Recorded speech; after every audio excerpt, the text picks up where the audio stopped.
घर्षण मात्र से अपनी भावनाओं की इमोजी भेज रहा है।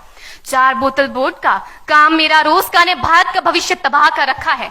हम ना एक ऐसे समाज में जीते हैं जहां लड़कों से बात करता देख जो भाई हड़काते हैं, लड़कों से बात करता देख जो भाई हड़काते हैं, वही भाई अपनी गर्लफ्रेंड के किस्से घर में हंस हंस कर सुनाते हैं।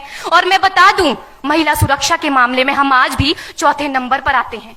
हम ना एक ऐसे समाज में जीते हैं जहां पत्थर की मूरत को लगते हैं 56 भोग और भूखे नंगे तड़पते सो जाते हैं लोग, भूखे नंगे तड़पते सो जाते हैं लोग। मजदूर को मजदूर समझिए, मजबूर नहीं। गरीब को काम दीजिए, दान नहीं। और अगर दान देने के इच्छुक हैं तो जीते जी रक्तदान दीजिए और मरने के बाद अंग दान देकर किसी मरते हुए को जीवन दान दीजिए। यही सच्ची देशभक्ति और यही सच्चा राष्ट्र प्रेम है।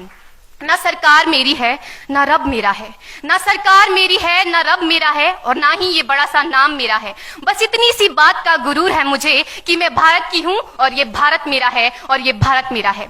परंतु एक वैचारिक बीमारी हमारे समाज में मुझे नजर आती है। कहा जाता है हम दुनिया के सबसे बड़े लोकतंत्र हैं, जहां हिंदू पैदा होते हैं, मुस्लिम, सिख और ईसाई भी पैदा होते हैं, लेकिन बदकिस्मती है अब इंसान पैदा नहीं होते। और मेरे विचारों में ना हिंदू की जरूरत है ना मुसलमान की जरूरत है। राष्ट्र निर्माण के लिए केवल अच्छे इंसान की जरूरत है, केवल अच्छे इंसान की जरूरत है। जरा सोच कर देखिए, ये पेड़ पौधे और शाखाएं भी परेशान हो जाएं अगर परिंदे भी हिंदू और मुसलमान हो जाएं।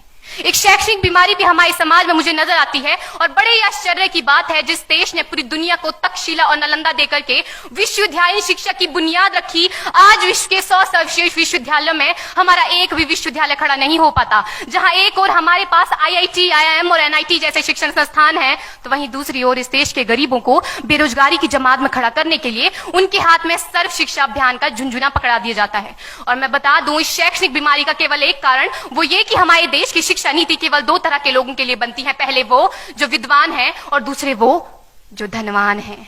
इसी तरह की कई गजब की बीमारियां हैं और इन बीमारियों की जो जड़ है ना, वो हमारा अंधविश्वास। और मेरे विचारों में जब तक इस देश का युवा अपनी सफलता के लिए मंदिरों में जा जाकर नारियल फोड़ फोड़ कर भगवान को रिश्वत लगाता रहेगा, हमारे समाज का शिक्षित वर्ग ही बिल्ली के रास्ता काटने पर खड़े हो जाना, अपने धर्म अपनी जाति को ऊंचा मानकर दूसरों के धर्म की अवहेलना करता रहेगा, तब तक ना तो इस देश से अंधविश्वास खत्म होगा और ना ही हमारा राष्ट्र निर्माण संभव होगा।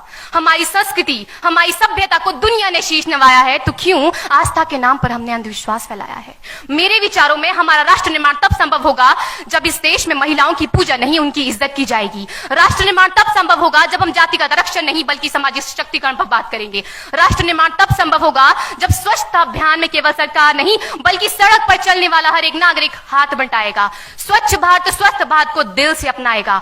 असल मायने में हमारा राष्ट्र निर्माण तब संभव होगा जब एक गरीब बच्चा मध्याह्न भोजन के नहीं बल्कि ज्ञान अर्जन के लिए सरकारी स्कूल की चौखट पर कदम रखेगा। और हमारा राष्ट्र निर्माण तब तक संभव नहीं होगा जब तक एक नागरिक नैतिक रूप से सटीन, चारित्रिक रूप से भ्रष्ट, मानसिक रूप से दिवालिया, धार्मिक रूप से अंधा, राजनीतिक रूप से गंदा, स्वैच्छिक मान मूल्यों के आंकड़ों में जिन्न शिन्न पैपंदमयी अखंड भारत को खंड खंड करता रहेगा। तब तक हमारा राष्ट्र निर्माण संभव नहीं होगा। बड़ी बड़ी बातें नहीं, छोटी छोटी कोशिशें करनी होगी, क्योंकि ठोकर हमें पहाड़ से नहीं पत्थरों से लगा करती है। I being an Indian, I being a student, I being a symbol daughter of this motherland feel proud to be an Indian। और मैं सैल्यूट करना चाहूंगी सरहद पर दिन रात हमारी रक्षा के लिए खड़े हर उस जवान को, इस देश की पुलिस, प्रशासन और किसान को, और इस देश के हर उस व्यक्ति को जो अपना काम पूरी ईमानदारी, पूरी मेहनत और पूरी लगन से करते हैं, जिनके बिना राष्ट्र निर्माण की कल्पना करना भी असंभव सा लगता है। और आज इस मंच पर पूरी जिम्मेदारी के साथ मैं भारत की बेटी ये कहती हूं कि हमारा राष्ट्र निर्माण तब संभव होगा जब हम सभी, मैं, आप, हम सब मिलकर प्रयास करेंगे, क्योंकि हमारे देश की जिम्मेदारी नहीं है हमें आगे ले जाने की, हमारी जिम्मेदारी है अपने देश को आगे ले जाने की, अपने राष्ट्र को आगे ले जाने की, अपने वतन को आगे ले जाने की। तो अंत में मैं बस यही कहना चाहूंगी, मेरा हिंदुस्तान महान था, महान है, महान रहेगा। मेरा हिंदुस्तान महान था, महान है, महान रहेगा। होगा हौसला सबके दिलों में बुलंद तो एक दिन पाकिस्तान भी जय हिंद कहेगा। पाकिस्तान ही क्यों, सारा जहान जय हिंद कहेगा, क्योंकि सारे जहां से अच्छा हिंदुस्तान हमारा, सारे जहां से अच्छा हिंदुस्तान हमारा। हम बुलबुलें हैं इसकी, ये गुलिस्तान हमारा, ये गुलिस्तान हमारा। जय हिंद, वंदे मातरम।